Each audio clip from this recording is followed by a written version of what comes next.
few people remember what exactly was said at the Alaska summit. Yeah, well, I can remember something. Putin invited President Trump to Moscow, but most people remember the sweatshirt that Mr. Sergei Lavrov, the eternal foreign minister of Russia, was wearing. And it read in Cyrillic, USSR. You know, it was a provocation towards the Ukrainians, obviously, but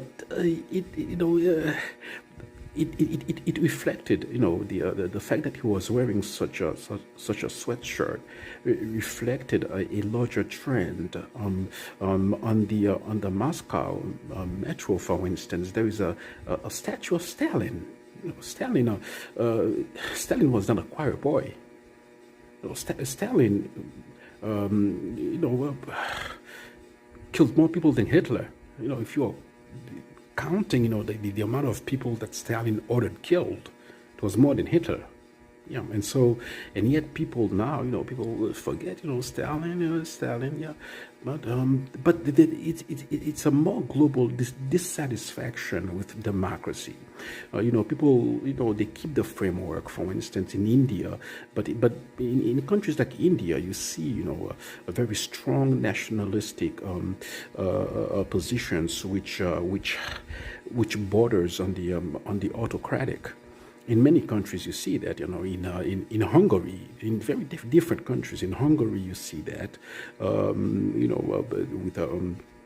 with the way that Viktor Orban behaves, especially his unabashed sympathy for Vladimir Putin and stuff like that. And there is a global sense that democracy is not, 30 years ago, 35 years ago, democracy was considered as the only path for countries. Clinton. That was the Clinton era. Clinton wanted to thought that democracy was the remedy, was some kind of panacea, for every country. And